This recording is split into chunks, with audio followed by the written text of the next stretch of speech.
प्रिय छात्रों, आज हम कक्षा 8वीं सुगम भारती का पाठ क्रमांक 3 गाना बजाना इसका अध्ययन करने वाले हैं, इसका वाचन करने वाले हैं और इसका विश्लेषण करने वाले हैं। तो गाना बजाना जिसके लेखक है, गाना बजाना इस पाठ के लेखक है रामवृक्ष बेनीपुरी। तो सबसे पहले बच्चों हम इसका लेखक का परिचय पढ़ते हैं।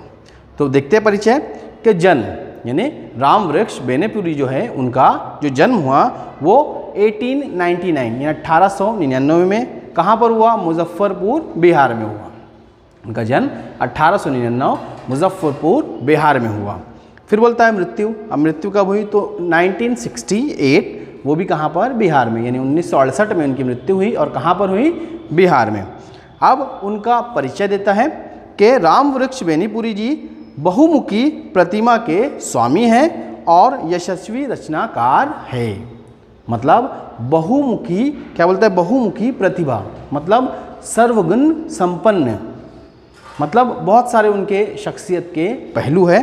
जैसा वो एक नाटककार है, निबंधकार है, उपन्यासकार है ना। कहानी संग्रहालय भी लिखा उन्होंने, यात्रा साहित्य, शब्द चित्र संग्रह और कविता संग्रह भी उन्होंने लिखा है। तो इसलिए उन्हें कहता है कि वो बहुमुखी प्रतिभा के स्वामी हैं।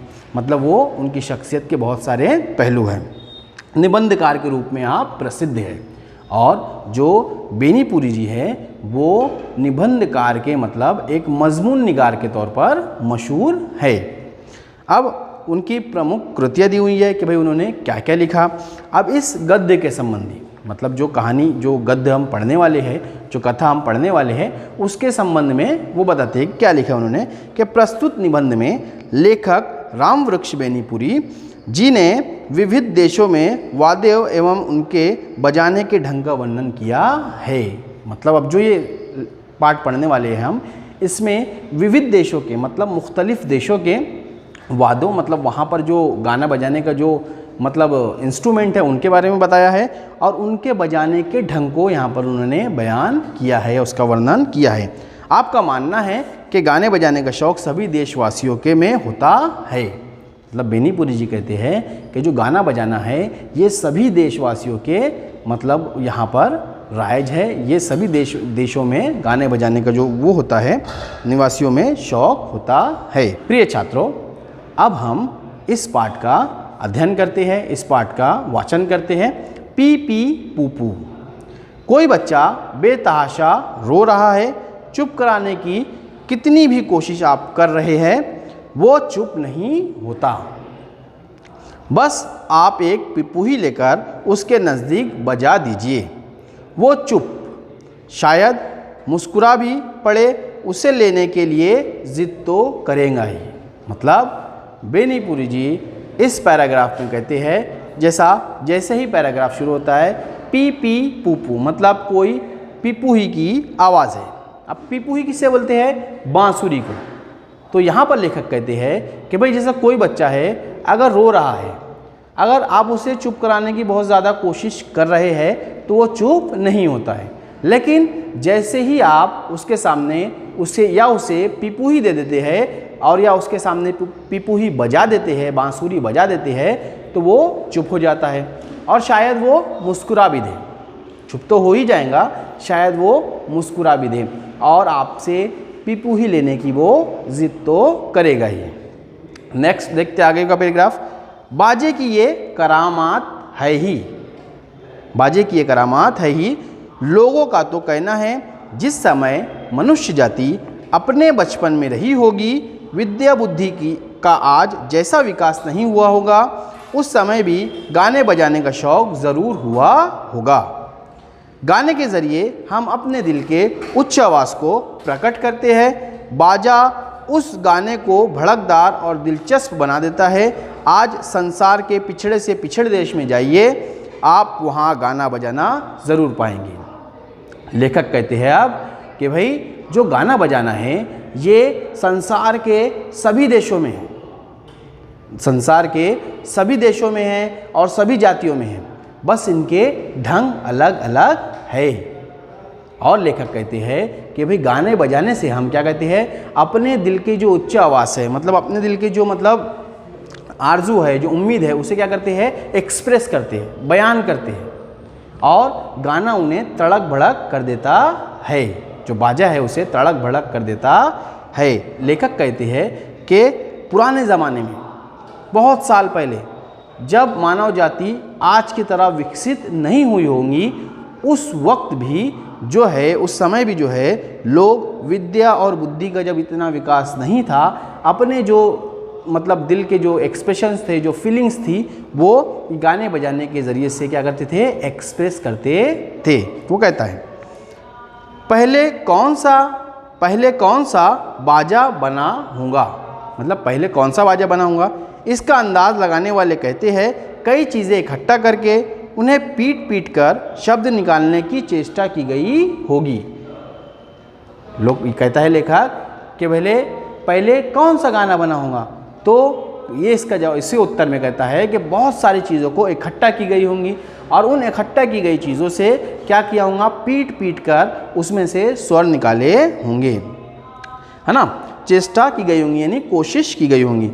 मरे हुए पशुओं के चमड़ों को पोपले कद्दू पर मढ़कर ढोल और नरकट की गांठों को छेद कर उसे पुपही बना ली गई होगी।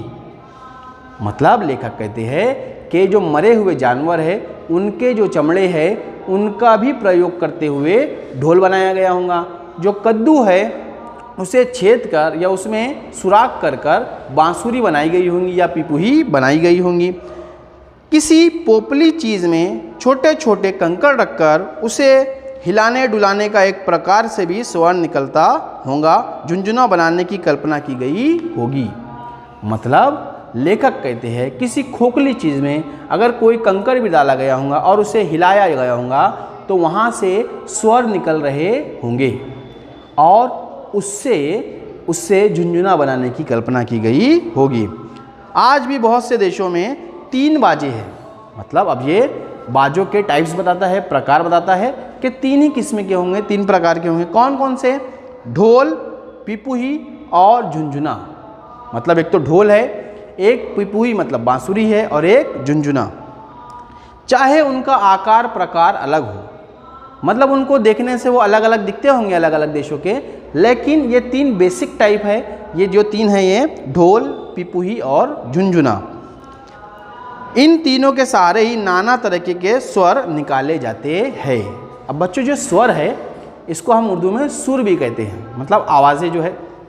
तो इसी मतलब ढोल का, पिपुही का और झुंझुने का प्रयोग करते हुए ही अलग अलग तरीके के स्वर निकाले जाते होंगे, लेखक ऐसा कहते हैं। वनवासी लोग के गाने बजाने को गौर से सुनने पर मालूम होता है कि उनमें ताल पर ज़्यादा ध्यान दिया जाता है, सुर पर कम। अमेरिका के रेड इंडियनों को देखिए या अफ्रीका के हबशी लोगों को, गाने बजाने में ताल ही प्रमुखता से उनके यहाँ है। रेड इंडियन का टमटम और हबशी लोगों का ढोल ताल ही देता है। मतलब अब लेखक वनवासियों का यहाँ पर जिक्र करते हैं, वनवासियों का यहाँ पर निकालते हैं, जिक्र करते हैं कि वो जो वनवासी मतलब जो जंगल में रहने वाले लोग हैं, अगर हम उनके गाने बजाने को देखेंगे तो उनके गाने बजाने में बोलता है, लेखक कहते हैं कि जो ताल है उस पर ज़्यादा जोर दिया जाता है और जो उनके सुर है उन पर कम जोर दिया जाता है। फिर यहाँ पर वो लेखक अमेरिका के रेड इंडियंस लोगों का यहाँ पर उल्लेख करते हैं। उसी प्रकार से लेखक यहाँ पर हबशी लोगों का उल्लेख करते हैं कि भाई इनके यहाँ भी जो गाना बजाना है वो अलग प्रकार से होता है और ये लोग सुर पर कम ध्यान देते हैं, ताल पर ज़्यादा ध्यान देते हैं। हबशी लोग तो ढोल बजाने में इतने उस्ताद है, उन्होंने ढोल की भाषा का इजाद कर लिया है। एक जगह कोई ढोल बजा रहा है, दूसरा मीलों दूर बैठकर उस ढोल को सुनकर समझ लेता है कि वो क्या कह रहा है। देखिए लेखक यहाँ पर एक जानकारी देते हैं, एक नॉलेज की बात कहते हैं कि हबशी लोग ढोल बजाने में इतने उस्ताद हैं, यानी इतने माहिर है कि उन्होंने ढोल से एक तरीके की, एक प्रकार की भाषा का ईजाद कर लिया है। मतलब अगर कोई हबशी कहीं ढोल बजा रहा है और उसकी आवाज़ कोई दूसरा बहुत दूर अगर सुन रहा है तो वो इस आवाज़ से समझ जाएगा कि ये कुछ कहना चाह रहा है या क्या कुछ कहना चाह रहा है। तो हबशी लोग ढोल बजाने में बहुत माहिर होते हैं। आगे देखते हैं। गाना बजाने का शौक़ जैसा कि कहा गया है पिछड़े से पिछड़े लोगों में भी है। मध्य अफ्रीका में लोग खूब गाते बजाते हैं। उनका गवैया दल जहाँ जाता है उसे पूरा सम्मान मिलता है। वहाँ गवैयों पर एक आफत भी है। किंवदंती है कि जो सबसे अच्छा गाता था राजा उसकी आंखें निकलवा लेता था, जिससे गवैये राज्य छोड़कर दूर ना चले जाए। मतलब अब मध्य अफ्रीका की बात करता है कि जो मध्य अफ्रीका है वहाँ गाने बजाने का शौक़ बहुत है। लोग मध्य अफ्रीका में गाने बजाने को बहुत ज़्यादा शौकीन हैं। देखो अब लेखक मध्य अफ्रीका के बारे में बताते हैं कि मध्य अफ्रीका में गाने बजाने का बहुत शौक़ है। वहाँ पर लोग जो है गाने बजाने को बहुत ज़्यादा मतलब मान सम्मान देते हैं। और मध्य अफ्रीका में गाने बजाने वालों का एक दल होता है जिसे गवैया दल कहते हैं। और जहाँ पर भी ये गवैया दल जाता है तो उसका बहुत मान सम्मान होता है। आगे कहते हैं लेखक कि भाई मध्य अफ्रीका में लेकिन गवैयों पर एक आफत भी है। अब कैसी आफत है कि भाई एक किंवदंती है, मतलब एक कहावत है या भाई एक वहाँ की प्रथा या रिवाज है कि अगर जो बहुत अच्छा गाता है राजा उसकी आंखें निकलवा लेता था। इसके पीछे कारण ये है कि वो गवैया वो राज्य छोड़कर, वो रियासत छोड़कर या वो राजा का राज्य छोड़कर कहीं दूसरे राज्य में ना चले जाए। हर पूर्वी देश में एक ना एक बाजा मशहूर है। अब वो पूर्वी देशों पर आता है, मशरकी देशों पर आता है कि भाई वहाँ पर एक ना एक बाजा मशहूर है। जिस प्रकार भारत में वीणा प्रसिद्ध है, मतलब हमारे भारत में जो वीणा है वो प्रसिद्ध है। हमारी सरस्वती देवी भी वीणा ही बजाती है, मतलब हमारे यहाँ जो सरस्वती देवी है वो वीणा ही बजाती है। इसे भारत का राष्ट्र बाजा भी समझा जा सकता है। लेखक कहते हैं कि भाई जो वीणा है इसे भारत का राष्ट्र बाजा भी समझा जा सकता है। चीन में ऐसे बाजे का नाम राजा है, मतलब चीन में ऐसे जो बाजा है उसका नाम राजा है। एक काठ का तख्ता लटका रहता है जिस पर 16 पत्थर के टुकड़े 2 पंक्तियों में सजाए रहते हैं, जिन पर एक काठ की मुंगरी से हल्के हल्का मारकर नाना तरह के सुर निकालते हैं। मतलब अब ये चीन में किस तरीके का बाजा है उस बारे में बताता है कि भाई चीन में ऐसा बाजा होता है कि भाई एक काठ का क्या बोलता है, एक काठ का तख्ता लटका दिया जाता है, उस पर पत्थरों को 2 पंक्तियों में लगाया जाता है और उस पर कोई चीज़ से मारा जाता है, जिससे नाना तरीके के मतलब अलग अलग तरह के जो स्वर है या जो सुर है वो निकलते हैं। बर्मा में एक तरह के ढोल तरंग बनाई जाती है। बर्मा है वहाँ पर एक तरीके से ढोल तरंग बनाई जाती है। भिन्न भिन्न आकार के 21 ढोल को अर्धवृत्तकार में रखते हैं। अब यहाँ एक शब्द आया है अर्धवृत्तकार, मतलब आधा दायरा, हाफ सर्कल, निस्फ दायरा इसमें रखते हैं और बजाने वाला उनके बीच में खड़ा रहता है या बैठा रहता है। जापानी लोग बांस के पोपले टुकड़ों को एक क्रम में रखकर उसे पीट कर एक प्रकार से दिलचस्प स्वर तरंग निकालते हैं। अब यहाँ पर जापान में किस तरीके से बाजा बजाया जाता है वो बताता है लेखक कि भाई अलग अलग जो वो टुकड़े होते हैं पोपले, उनको एक क्रम में रखा जाता है और उन पर कोई चीज़ से मारा जाता है जिससे वहाँ पर अलग अलग स्वर निकलते हैं, जिसे एंगलोंग कहते हैं। जापान में भारत के ही समान तार के संयोग से बने बाजे को भी बड़ी कदर है। जैसा हमारे यहाँ जो होता है वीणा जो है, हमारा जो राष्ट्र बाजा है वीणा, जो सरस्वती देवी भी बजाती है, वो तार के सहयोग से ही, तार के माध्यम से ही बजाया जाता है। तो यहाँ कहते हैं लेखक कि भाई जो जापान है वहाँ पर भारत के समान ही जो बाजा होता है वो तार पर ही आधारित होता है। सितार, सारंगी, वीणा ऐसे बहुत से तार वाले बाजे वहाँ है। लेखक कहते हैं जो मतलब सितार, सारंगी, वीणा, ऐसे बहुत सारे तार वाले बाजे वहाँ पर है। ये बाजों का अलग अलग यहाँ पर टाइप बताए गए। उत्तरी अमेरिका के रेड स्किन जाति के मस्त गवैये होते हैं। तब लेखक कहते हैं कि जो उत्तरी अमेरिका है वहाँ पर जो रेड स्किन जाति के जो लोग हैं वो बहुत अच्छे गवैये होते हैं। उनके पास केवल 3 ही बाजे होते हैं। उनके पास केवल 3 ही प्रकार के बाजे होते हैं और वो क्या है? ढोल, पिपुही और झुनझुना, जो कि पाठ के शुरू में भी या आरंभ में भी बताया गया है। किंतु इनके सहारे वे बड़े मज़े ले गा लेते हैं। मतलब इनके सहारे वो अलग अलग गा लेते हैं और मज़े ले लेकर गाते हैं। अमेरिका के कुछ अधिनिवासी एक विचित्र ढंग का ढोल का प्रयोग करते हैं। अब बोलता है जो अमेरिका के अधिनिवासी है वो एक विचित्र ढंग के ढोल का प्रयोग करते हैं। क्या करते हैं? एक छोटे से ढोल में पानी रख देते हैं। अपने स्वर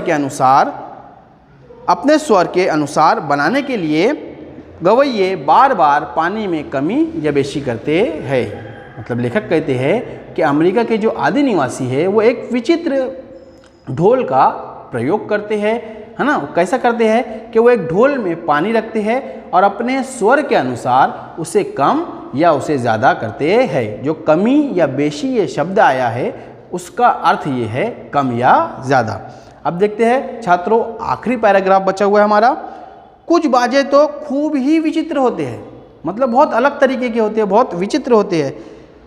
न्यासालैंड टापू के गवैये एक प्रकार का बाजा बजाते हैं। अब यहाँ न्यासालैंड टापू का मतलब उल्लेख करते हैं लेखक और कहते हैं कि वहाँ के जो लोग हैं एक अलग प्रकार का बाजा बजाते हैं जिसे बाजे की खिचड़ी कहा जाता है। जिसे क्या कहा जाता है? बाजे की खिचड़ी कहा जाता है।